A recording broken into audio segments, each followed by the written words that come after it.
Nabi itu tahu bahwa akhirat itu tidak bisa batasi Allah. Kamu tidak bisa nyemprit Allah. Allah, ini akhirat loh. Amal sudah ada manfaat. Ingat itu. Tidak bisa seperti itu. Allah itu nggak bisa tunduk sama konstitusi yang bernama akhirat. Artinya Allah meskipun di akhirat tetap duwe hak yaf'alu ma yasa atau yaf'alu ma yurid.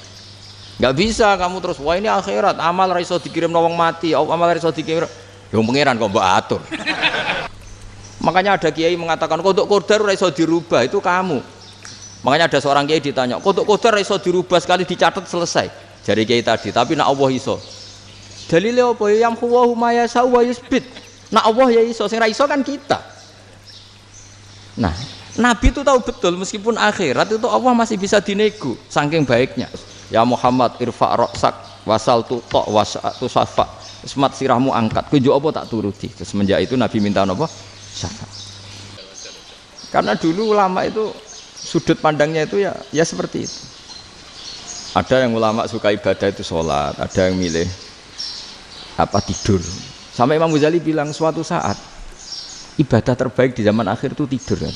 Sholat saja kalah sama tidur kan. Tapi itu loh ya, yang wajib tetap loh, terus kamu gak sholat wajib. Begini beliau mencontohkan itu. Ada orang sholat tahajud terus obsesinya itu ingin hajatnya terkabulkan.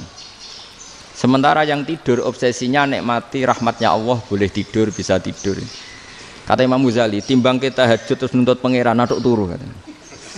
Mergo engko di akibat terus setan memberi bisikan, lho nyatanya kamu tahajud ya gak terkabul, berarti cerita bahwa Nabi ngendikan kalau doa tahajud mustajab enggak. Daripada ngono ki aduk turu ora tau donga ya. Timbang abri-abri Islam kan, timbang elek-elekin apa? Islam. Jadi ulama itu mulai dulu itu sudah berpikir. Banyak orang menjadikan tahajud salat malam itu media untuk hajatnya. Dan kalau enggak kesampaian ini mutung. Nyalahkan kiainya ijazah ramandi. Macam. Daripada ngono ora usah apa? Tahajud wis turu wae. Dan jenis kayak ini tuh banyak. Makanya ulama kayak saya itu saenake dhewe itu ya jarak. Saya sering didolani muhibbin terus bilang Gus saya doakan gini-gini saya mau nyalon bupati atau saya gini. Saya bilang gak waduh orang donga nek ra mandi darane ulama dongane ra mandi. Nak mandi kamu jadi bupati tetap nganggep karena beli. Sapa sing ra roh bupati saiki gak beli. Ribet kan? Ketika mereka jadi ngunsurkan doa kamu apa karena kemarin beli? Yang beli maksudnya enggak beli enggak usah tersinggung. Jadi ribet ngadepin. Ndak artinya gini loh, mbok yo doa itu jangan dipakai begitu loh. Kalau minta nasihat tak nasihati jadi bupati yang baik, gubernur yang kalau minta doa itu resikonya. Akhirnya kiai kalau diminta doa ya doa sebenarnya diisinya itu enggak doa kemenangan. Selamat. Itu nggak selamat gitu. Karena ribet. Makanya Islam itu doa itu setelah iman. Aturan iman benar baru doa. Aturan iman benar termasuk Allah itu yaf'alu ma yasha, boleh melakukan yang dikehendaki. Allah enggak boleh terdikte oleh doa kita, enggak boleh. Ya saya ulang lagi ya, mazhab Hasan Asyadzili ini khas kita. Jadi la ilaha illallah itu didahulukan sebelum istighfar. Tapi kebalikannya mazhab Imam Sanusi itu dibalik. La ilaha illallah itu kalimat yang sakral. Karena yang sakral dibutuhkan muqaddimah, yaitu yang melafadzkan harus yang sudah bersih, yang sudah steril baru melafadzkan la ilaha illallah. Maka dalam mazhab Sanusiyah istighfar dulu baru la ilaha illallah. Nah, cara mazhab Abdul Hasan Asyadzili kebalikan, istighfar itu sah setelah sahnya tauhid. Kamu ikut mana dulu? Asyadzili apa Sanusiyah? Alhamdulillah sama-sama tidak paham ya sudah. Akhirnya sudah. Ya saya nggak kemana-mana kan. Gitu. Jadi apa ya? Terus ini saya teruskan ini biar khas pesantren atau khas NU lah. Kalau bahasa Pak Rektor khas NU. Ini Ben sampean tahu beberapa perbedaan itu lazim. Halaman 24. Ya halaman 24 sama 25. Tak baca ini masih orisinil. An Sufyan bin Uyainah ini juga gurunya Imam Syafi'i. Kata Sufyan bin Uyainah beliau cerita kana Isa wa Yahya alaihi wasallam ya'tiyanil qaryah fayas'alu Isa an syirari ahliha wa yas'alu Yahya an khiyari ahliha. Jadi Nabi Isa dan Nabi Yahya itu satu generasi, sama-sama masih muda. Kalau di satu kampung yang Nabi Yahya tanya, ini keluarga terbaik siapa? Saya mau nginap di situ karena kumpul orang baik itu nyaman. Kalau Nabi Isa kebalikan, keluarga terburuk mana ya? Saya tak di situ. Nah terus akhirnya faqala lahu Yahya, lima tanzilu ala syirarin nas. Kenapa kalau kamu bermalam kok malah kumpul orang-orang yang nakal? Innama ana tabibun udawil mardo. Saya ini nabi ibarat dokter. Di mana-mana dokter yang ngumpuli yang sakit, ngobati yang sakit. Makanya di NU itu ya banyak Kiai Jazab mengumpuli yang nakal-nakal. Nak tepak yang ngentas yang nakal, nak ora tepak ya katut. Ini adu nyali lah sudah gitu. Tapi itu ada ilmunya, yaitu niru Nabi siapa? Isa. Kalau kamu dokter penelitian tuh cari daerah yang banyak pandemi apa yang bersih? Yang banyak pandemi, karena yang namanya penelitian ya di situ kan. Kalau kamu dakwah ngentas kemiskinan, ke daerah miskin apa daerah kaya? Nah sama, kalau ngentas kefasikan ke daerah fasik apa daerah orang soleh? Fasik. Ya, tapi itu Nabi Isa. Nah kalau kamu tidak Nabi kan potensinya kan tuh. Tapi setidaknya bahwa kita sering disalahkan karena punya beberapa tokoh yang ngancani fasik-fasik, itu sebenarnya ada dalilnya, yaitu Nabi siapa? Isa. Nah terus masalah tegas dan lunak. Ketika ada mahasiswa misalnya pacaran, boncengan lanang dan perempuan, itu pilihan kita apa? Kalau tegas, terus gak mau mendengar kita. Misalnya gini contoh gampang, tak beri contoh Pak D. Jangan orang tua, nanti secara fikih itu beda. Nah ini kan kita orang pesantren, nah, biasa ngaji fikih detail. Kamu Pak D seorang perempuan, mahasiswi misalnya, sering pacaran. Setiap ke situ sama pacarnya kamu diam saja. Padahal kamu dosen keislaman. Mesti pamanaan kamu nyimpulkan, ternyata pacaran itu tidak apa-apa. Buktinya Pak D itu tidak negur, menengahi. Ini berarti as-sukut alal mungkar. Tapi kebalikannya, Pak D ini terkenal keras. Nak rono mesti ada kuponaan. Akhirnya yura rono. Mesti ngerti nak mesti diamuk. Nah, dua orang ini sama-sama gagal kan? Yang lunak menjadikan ponaannya pacaran terus karena enggak negur sehingga dikira membolehkan. Sing keras juga agak sempat bina wong rono era wani. Akhirnya dua orang ini sama-sama enggak ketemu, sama-sama enggak berkesempatan membina kan? Gagal membina kan? Karena yang keras ponaannya enggak pernah situ, berarti enggak bisa bina kan? Yang lunak membiarkan berarti juga ada bina. Nah, Islam itu antara dua itu. Ya agak terlalu lunak, enggak terlalu keras. Karena kalau terlalu keras, misalnya ada kiai terlalu keras, lu masyarakat mau tanya itu gimana? Lari kan? Lu saya ini punya pengalaman pribadi. Saya ini kan kecelok orang alim. Itu kalau pernah ya saya itu berusaha ya pokoknya ya umumnya orang alim lah. Tenang, terus anteng, enggak gejlok-gejlokan. Itu enggak ada yang tanya. Saya mimpi ketemu beberapa ulama itu disalahkan. Terus umat saya kalau mau tanya itu ke siapa? Wong alim wis wibawa, meneng tambah banget wibawane. Bala Quran sering gojlok rektor macam-macam. Terus wong wanita kok, saya biasa ke pasar pandangan dicegot orang. Gus, putri saya itu sering keluar darah tapi melebihi batas haid gini-gini. Kalau badhe sowan jenengan, gak usah sowan ning kene mbek ngadeg-ngadegan. Terus tanya, yang haid berapa hari, Gus?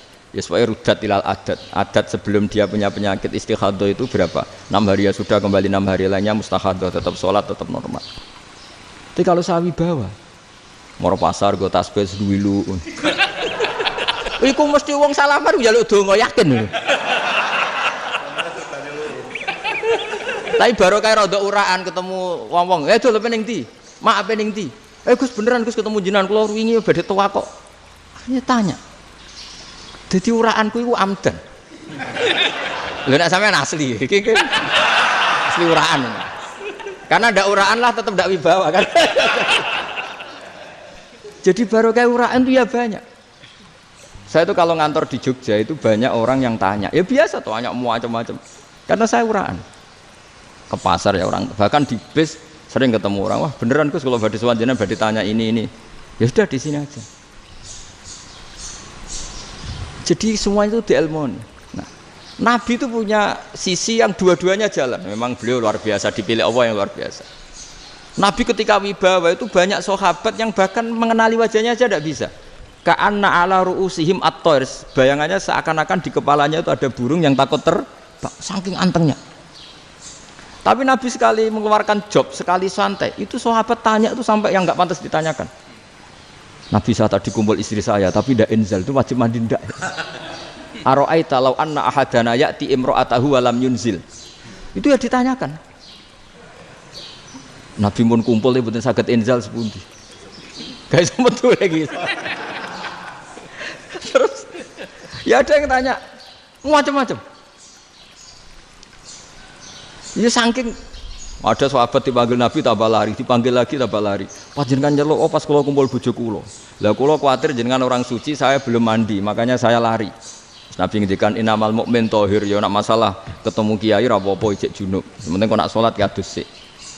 Tapi Nabi sekali pakai madzahirul jalal, tapi pakai wibawanya, itu orang enggak berani ngomong. Tapi sekali Nabi rileks, itu orang bisa tanya apa saja, termasuk halal yang enggak pantas. Lalu ada sahabat itu tanya lucu, tanya Maimunah. Maimunah itu ya cantik tapi sudah agak tua lah. Maimunah, ya umal mukminin, hukumnya ngambung bojo pas Ramadan piye? Wah gak roh aku, gak tahu diambung kan Nabi pas Ramadan. Tanya Saudah, wah malah ngarah diambung. Kalau Saudah itu kan wis tuwa itu. Lucunya istrinya jawab, tanya Aisyah yang mungkin Nabi. Iya, yang mungkin tanya Aisyah. Itu yang usul ya istrinya Nabi Maimunah. Selalu Aisyah. Tanya be Aisyah. Ya Amirul ya umal mukminin gini-gini. Wah Aisyah yang cantik masih perawan kan. Qabbalani Rasulullah bahwa oh Nabi biasa ngambung-ngambung pas Ramadan dan beliau tetap puasa. Akhirnya fakih ngarang kan wa takbil fi Ramadan wa tublah la tubtilu shauma ngambung ora. Iku ya udah biasa di sini. Ya nasi bojone ayu. Ndak ini artinya seasik itu. Jadi garwane Nabi sing ngrasa rodok tuwa. Wah, aku ora tahu. Kok Aisyah. Serilek itu dulu itu. Maksudnya orang Islam pertentangan itu. Maksudnya ini ya balik semua ini bedanya orang pesantren sama orang kampus. Kalau orang kampus mau cerita agama itu rahmatan lil alamin, tapi nyontokno rileke ora iso. Agama itu rilek, tapi nyontokno rileke ora iso. Mergo ora pati ngaji. Contohnya ora iso, dadi mau gawe kaidah kok Islam itu rahmatan. Jadi Nabi itu lah, Allah juga gitu. Allah itu kalau sudah memperlihatkan madzahirul jalal, itu mbok malaikat Jibril rawani. Ketika Allah dengan madzahirul jalal. Tapi kalau Allah dengan madzahirul jamal, madzahirul apa? Jamal. Iku yo gojok-gojok kan ambek makhluk gojok. Yo buli-bulian cara sakniki. Ya sampean delok ning hadis syafaat itu, akhiru man dakhalal jannah atau akhiru man kharaja minan nar itu di beberapa judul. Ada seorang rojul yang ahli neraka ya, dintas mbek pangeran terus didudono swarga. Gusti, swarga sengiler tok ora wong wayu roh wis ngiler tok. Ngerjaluk Gusti mosok roh tok ora oleh mlebu. Jarimu asal mlebu metu kon neraka ora jaluk-jaluk meneh. Sumpah lho ya, gak jaluk apa-apa meneh. Mboten Gusti. Sekali saya keluar dari neraka ndak akan minta apa-apa lagi. Wis. Wallahi, wallahi. La as'alu ghairaha. Mesti ghaira khoslah, ghaira tilkal khoslah. Ya niku pokoke selain keluar dari neraka saya ndak akan minta lagi.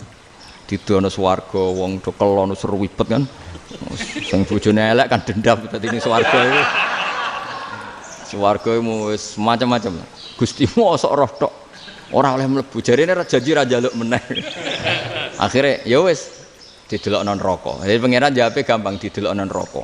Roh neraka begitu menyakitkan, begitu ngeri. Sudah Gusti saya ndak minta surga, sementing enggak masuk neraka. Rabbana srif anna adzab jahannam. Setelah lama itu diadepno swarga njuk mlebu swarga, terus diadepno neraka. Akhirnya ya sudah. Saiki mlebu swarga gak apa-apa. Iku jawabe lucu. Atas taziu jenengan ngenyek kula. Wong karwan ahli swarga kok mlebu swarga. Terus akhirnya mlebu swarga, kan mlebu swarga tamanna, sangen-angen sing mbok jaluk apa? Orang angen-angen yang indah-indah, laka wa asratu amsal ya siku tak turuti wa asratu amsalih lan lipatan ke-10. Jawabe wong lanang ya lucu. Atas taziu bi wa anta rabbul alamin. Jenengan pangeran kok ngenyekan. Maksudnya wis karwan aku ora pantes. Terus jare pangeran la astazi'u bika walakinni alama asya'u qadir. Aku gak ngenyek kowe, pancen aku pangeran. Nuruti kowe iku iso. Jadi Allah sendiri ketika dengan madzahirul jamal itu malaikat ya ono sing wani bantah. Masyhur itu kan malaikat sing bantah pangeran ataj alufiya mayufsidu fiya wasfikut. Karena Allah dengan madzahirul jamal. Sing paling masyhur Nabi Musa. Nabi Musa itu ketika Nabi Mi'raj. Nabi Mi'raj itu beliau kira-kira di langit keempat lah yang masyhur atau kelima. Ngelangkai. Nabi Musa menangis, ya Rabbi ini apa-apaan? Orang sing ja'a ba'di kemudian melangkai makom saya ini apa-apaan? Dan Nabi Muhammad kan apapun hebatnya kan junior. Kok melangkai makom saya ini apa-apaan? Enggak fair. Sampai Nabi Muhammad itu tanya gini sama Jibril. Reaksi Allah gimana ketika melihat Musa seperti itu? Jawab malaikat Jibril lucu. Ya rohidatahu, Allah sapal gayane Musa. Biar. Jadi lucu. Ya dibiarin aja sama Allah. Tapi yang jenenge Nabi Musa itu kekasihnya Allah. Tetap berkah bagi kita. Betul. Ketika setelah Mi'raj diwajibkan sholat 50. Gentenan Nabi Musa kelihatan nabinya. Sebenarnya Nabi Musa itu sebetulnya loh, enggak nguntungkan kita sebetulnya. Tapi yang nguntungkan. Sebenarnya enggak niat nguntungkan kita, tapi nguntungkan. Nabi Ibrahim kan di langit ke-6, keren lah. Konti jong ketemu Allah ngeten-ngeten kan sholat 50. Karena Nabi Ibrahim terkenal Nabi baik enggak bantah. Bareng Nabi Musa. Kenapa diceluk pangeran? Kula kan sholat ping 50. Inna ummataka la tutiku dalik. Wah, gak kuat umatmu. Serai-rai gak umatmu ora ngarah kuat 50 rakaat. Tapi sebenarnya Nabi Musa itu niatnya bukan membela kita. Fa inna ummati la umatku sing gagah-gagah ra iso meneh umat. Berarti sebetulnya ya itu masih pakai gengsinya gitu. Wes ngono-ngono lah sementing kita untung. Sebetulnya dia itu enggak terima wong umat saya aja yang lebih kuat. Enggak kuat apalagi umatmu. Lah terus sebutin irji ila rabbika fas'alhu takhfif. Itu berarti Allah dengan madzahirul jamal. Sudahlah, datang ke Allah minta keringanan. Allah itu baik. Minta, ambek Allah diringanan mau 5 tok. Jadi cek 45. Balik ke Nabi Musa, piro 45. Cek ra kuat umat. Wong umat kowe ra kuat dadi sebenarnya dia bilang umat kowe ra kuat. Lho cara Nabi Muhammad model wong Malang. Yo beda umatku mbek umatmu. Ribet kan? Beda. Lho Nabi Muhammad kan enggak seperti itu kan? Enggak punya akhlak Malang kan? Akhlak. Maksudnya akhlaknya mujur itu loh, akhlak yang baik gitu. Ya akhlak yang mujur, bukan yang Malang gitu. Jadi Nabi ya manut. Tinggal 40 kan, dikurangi lagi 35 sampai 9 kali kan, masyhur itu. Ya kan kalau dikurangi 55 kan berarti turun naik kan 9 kali. Lalu itu setelah 5 itu Nabi Musa aja usul, masih ragu. Itu cara Nabi munggah nentek. Ini entek ya. Terus iya ada tuntas betul. Sebebas. Terus munggah ado-ado lha opo? Ngapain itu? Akhirnya Nabi Muhammad sudah sampun ya kalimah Allah, saya ini malu sama Allah Musa. Sudah 9 kali dan diturutin terus. Jadi Allah kalau dengan madzahirul jamal itu Nabi Musa biasa nego sama Allah. Tapi ketika Allah dengan madzahirul jalal itu Nabi Musa enggak berani. Yaitu di hadis syafa'ah. Hadis syafa'ah ketika manusia datang ke Nabi Adam, ya tuna Adam. Ya Adam anta abul basar ngene isfa'li ana inda rabbik. Kamu saya minta mensafaati kita. Nabi Musa, Nabi Adam ya inna rabbi qad ghadibal yawma ghadaban lam yaghdab qablahu mislah wa la yaghdab ba'dahu mislah. Ini Allah sedang murka besar dan tidak akan murka seperti ini lagi. Sudah saya tidak berani, nafsi. Nabi Ibrahim enggak, termasuk Nabi Musa ketika itu ya enggak berani. Karena Allah dengan madzahirul jalal. Itu Nabi Musa enggak berani. Sudah saya sendiri itu pernah salah. Yaitu saya membunuh seseorang yang enggak disuruh oleh Allah membunuh itu. Yang pas jotosi orang Kipti. Akhirnya datang ke Nabi Muhammad. Pas ke Nabi Muhammad Allah dengan madzahirul jamal. Dengan madzahirul jamal sampai Kanjeng Nabi ngendikan analah saya akan memintakan syafaat kalian. Terus fa ahmadu rabbi bima hamida allamaniha rabbi. Saya muji Allah dengan pujian-pujian yang orang lain tidak tahu, hanya saya yang diajari, kata Rasulullah.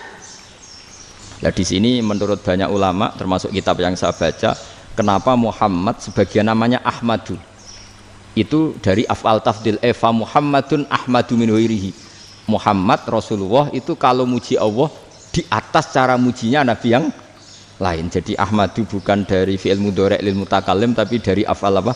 Tafdil. Fa Muhammadun ahmadu min ghairihi. bahwa Kanjeng Nabi Muhammad SAW itu cara mujinya Allah di atas pujian para nabi.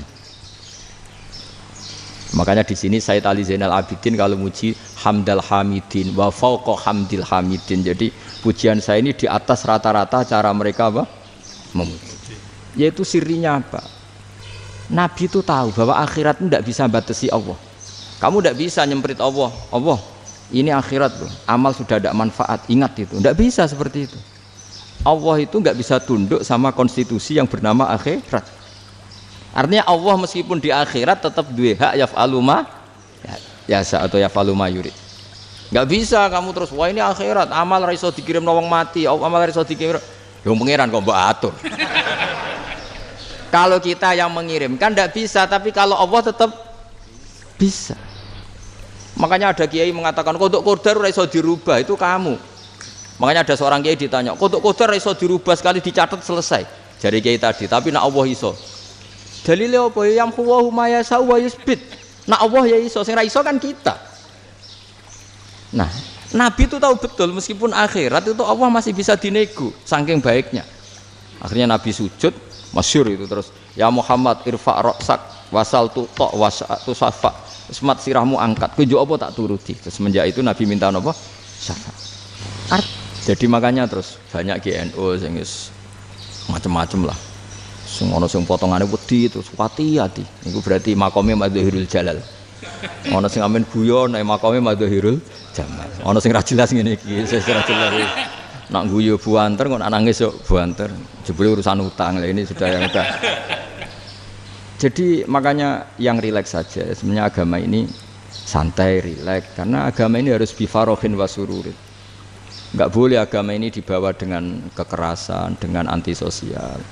Karena agama ini harus kul bi fadlillah bi rahmati fa bidzalika falyafrahu, harus senang, harus rileks. Makanya saya jadi kiai itu senang takutnya gini. Sekali saya tidak senang jadi presiden buruk. Ternyata di dua ngalim raina itu contohnya. Sampai merengut terus uripe susah. Nanti orang tidak berani jadi orang alim. Makanya saya akan buktikan bahwa saya lebih bahagia dibanding rektor. Nanti orang ingin jadi rektor semua nggak ingin jadi orang alim. Iya, makanya ini kan bentuk kearifan lah. Jenengan ngakui fungsi kiai kayak saya itu bentuk kearifan. Saya juga ngakui jenengan itu butuh kearifan. Saya sering didolani KUA itu. Itu rata-rata ya didikan kiai.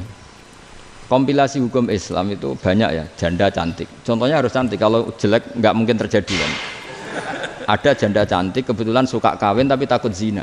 Saya ulang lagi, suka kawin tapi takut. Itu seringnya gitu Pak Rektor. Jadi dia kawin bosen, bilang ke KUA, Pak saya sekarang mau nikah sama ini. Loh, tapi kamu mau punya suami. Ya tapi kan nggak tercatat Pak. Itu KUA-nya rata-rata itu nggak berani. Meskipun nggak tercatat karena secara fikih meskipun nggak tercatat tetap dia seorang perempuan yang bersuami, maka nggak boleh nikah sama orang lain. Tapi secara hukum santri nggak bisa dong menikahkan perempuan sing dzati zaujin yang punya suami. Jadi ini barokahnya kerjasama yang baik. Jadi di masyarakat itu tertanam didikan kiai nggak boleh nikahkan perempuan yang bersuami. Tapi di KUA ngikuti hukum formal. Dan di Indonesia itu KUA itu rata-rata konsultasinya ya sama kiai, sehingga ya nggak berani akhirnya meskipun aku wedi mlebu neraka mbak gak iso. Dan itu banyak. Seorang lagi ya, makanya ini kan pesantren itu nggak boleh mati. Orang kiai-kiai kayak saya nggak jelas-jelas itu harus lebih jelas lagi. Karena ini yang on time, yang online, yang siapa saja bisa tanya. Saya itu SMS saya itu nggak punya HP WA. HP jadul itu SMS-nya tiap hari tak berapa orang yang tanya dari Kalimantan, dari Aceh. Gus di kampung saya ada masjid 2 itu yang sama, ada yang dari orang perkotaan Gus di perumahan baru ada masjid, yang Jumatan baru orang 12 sah enggak? Ya langsung saya jawab sah, dalilnya ini. Ya sudah, tapi kata Imam Syafi'i gini harus orang 40 itu madzhab Syafi'i, dalam madzhab yang lain gini-gini. Itu kalau tanya rektor itu kan ribet, masuk ajudan dulu, asisten dulu, panjang.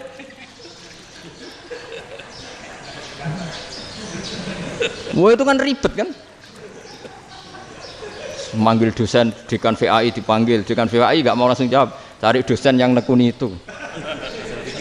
Usul fikih saya nekuni itu baru seminar, nunggu dulu mbak ini orangnya baru. Panjang kan? Bisa tutup Islam kalau kesuwen. Coba kalau tanya kiai kan enggak ketemu di jalan. Dulu Mbah Zubair kata Mbah Mun, saya termasuk santri yang diapresiasi Mbah Mun. Dhisik Mbah Zubair ya ngono, anak nong takok wis sowan gak oleh. Gak takok ning kene ae. Jangan biasa ditanya orang ngadeg-adegan. Ya alhamdulillah ilmunya cukup, kalau gak cukup ya kok sik. Jadi sebetulnya orang sopan itu ya agak-agak ada yang ditutupi sebetulnya.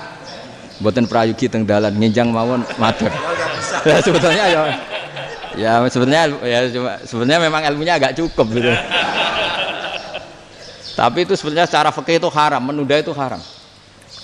Ya haram tuh, coba bayangkan ya, kalau tanyanya sekarang, Gus saya ini sudah keluar darah 1 bulan penuh, padahal normalnya hanya 6 hari. Saya nanti sholat enggak? Kalau nginjang mawon dugi kula, berarti kan hari ini belum ada keputusan. Sholat apa enggak kan? Tapi karena modus tadi, boten prayogi nggih ngendikan ngoten teng dalan nginjang tengen kula. Itu kemungkinannya 2, sopan atau goblok itu saja. Kayaknya kalau sopan enggak lah. Kayaknya enggak lah kata. Karena secara fikih itu jelas haram. Bagaimana mungkin sesuatu yang harus dipraktekkan nanti duhur dijawab besok, berarti duhur, asar sampai subuh belum ada jawaban, berarti nggak ada sholat kan? Makanya dibutuhkan orang-orang alim yang kultural seperti ini, dan NU menghormati kultural. Tapi Mbah Mun juga sangat menghormati Islam formal, karena tadi produk-produk formal itu bisa dilembagakan oleh negara, dan itu kita ikut untung. Makanya Mbah Mun itu kalau punya tamu KUA, punya tamu polisi sampai pejabat itu. Kenapa saya contohkan KUA? Supaya jangan kira seperti pendapat orang-orang hasud, wah ya mesti aja disolani presiden seneng, menteri seneng. Enggak juga, sebenarnya semua kiai itu mulai KUA sampai polisi, polsek, polres itu seneng semua, karena sama-sama diajak mengawal bangsa ini, diajak mengayomi semua masyarakat. Tapi kadang-kadang masyarakat ngeritiknya, jenenge kiai disolani menteri ya seneng, presiden, padahal yang sowan kiai itu ya mulai KUA, kapolsek, kepala desa, RT, mudin. Itu mudin kalau tanya ya lucu-lucu. Gus kalau nate nyembelih pitik kemanian, pitike gede man. Akhirnya wis ngerti nak kemanian langsung tak sembelih meneh. Terusane ku sah ta ora. Ribet. Ya tak jawab, lah pitike pas iku jek urip ta ora? Terus urip Gus. Wis sah cara madzhab Malik jek urip. Karena itu ada perdebatan antara madzhab Malik dan madzhab Syafi'i. Nah cara Imam Syafi'i itu agak ketat. Hewan yang punya kehidupan sudah mutharibah, misalnya ayam jago, contohnya harus jago, karena kalau ayam kecil diikhlaskan haram. Jadi yang cilik wae kan gitu. Fikih itu ya, fikihnya orang Indonesia itu pecundang. Kalau ayam kecil nggak ditanyakan, mate ra wis. Kalau jago ditabrak truk kejet. Andai kan nggak disembelih pun mesti mati. Itu cara madzhab Syafi'i itu haram. Karena penyembelihan ini tidak menjadi penyebab kematian, tapi memang karena kecelakaan tadi. Tapi cara madzhab Imam Malik enggak. Andai kan enggak disembelih, matinya kan 2 menit lagi atau 1 menit lagi. Andai kan enggak disembelih, berarti mati sekarang itu bawaan pisau apa bawaan kecelakaan? Ya sudah halal gitu caranya. Nah akhirnya ya saya bilang ya sudahlah, kita semuanya mati. Jadi cara debat, cara Imam Syafi'i enggak, cara berpikir itu sudah tidak kehidupan yang normal, yang dimana-mana penyembelihan itu mematikan yang hidup normal. Jadi agak ketat. Sehingga dalam contoh kemanian, kalau dalam bahasa Jawa nyembelih agak sempurna terus pesonya jatuh atau apa itu, kalau pakai madzhab Syafi'i agak kesulitan. Jadi kalau madzhab Malik asal diselesaikan secara fauron, dan juga sebagian madzhab Syafi'i itu halal. Nah orang mesti tanya gitu, Gus, wedhusku tabrak truk, man Gus kejet-kejet. Tapi nak pitik cilik ra ditakokno. Makanya termasuk kritiknya Mbah Mun, tapi ini madzhabnya Mbah Mun ya. Kamu boleh ikut boleh ndak, karena ini urusan ndak penting. Dewe wong-wong lucu, nak ditakoki yuyu muni haram mergo amfibi. Yuyu ngerti ya, Mas? Yuyu nggih. Tapi nak ditakoki kepiting muni halal. Mergo nak yuyu haram gak eman, nak kepiting eman. Padahal alasannya coba, kenapa yuyu haram? Karena amfibi kan, bisa di air. Pertanyaannya, kepiting seperti itu ndak? Nah, tapi kepiting kalau haram kan eman. Karena besar kan. Kalau yuyu silahkan haram kan gitu. Artinya apa? Fikih kita ini agak-agak pecundang gitu, agak-agak pertimbangan. Iya, ini lucu kan? Kualitatif. Coba alasannya yuyu haram karena apa? Amfibi kan? Hidup dua alam. Pertanyaannya kepiting seperti itu enggak? Iya. Iya, kenapa kalau orang tanya, yuyu haram apa halal? Rata-rata jawab haram. Tapi kalau kepiting mulai khilaf. Loh mestinya kan sama kan? Nah itu karena unsur imannya. Iya tadi. Saya juga sering melihat tonggo-tonggo itu. Ayam cuwilik sakmene ketabrak truk, enggak ada yang tanya. Tapi saya pernah jalan-jalan di Naruan sini. Ono jago ketabrak, sing duwe langsung marani kula pas saya naik motor. Gus ini halal apa haram? Nak langsung kula sebelah halal apa haram? Wis kanggo kowe halal ya halal. Karena saya tahu tak jawab haram mesti kecewa itu. Aduh. Akhirnya kiai ini beratnya kan. Ya akhirnya ya saya setelah itu mate Imam Syafi'i ngapunten umat kula tuh ora siap nganggo madzhab jenengan tuh ndak siap. Untuk mazhab ini tidak sama. Iya kan akhirnya pakai madzhabnya Imam Malik tadi.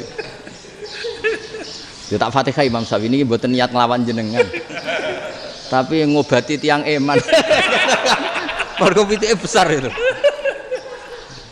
Jadi ini kan cerita ya itu makanya yang rileks saja lah bahwa Islam ini yang rileks, yang menyenangkan karena ya agama ini harus menyenangkan. Raditu billahi robba. Raditu itu seneng banget, ridho itu puas. Enggak boleh beragama pertuntungan terus emosinan, ya marem atau raditu itu marem jadi yang nyaman. Ya saya kira demikian. Assalamualaikum warahmatullahi wabarakatuh.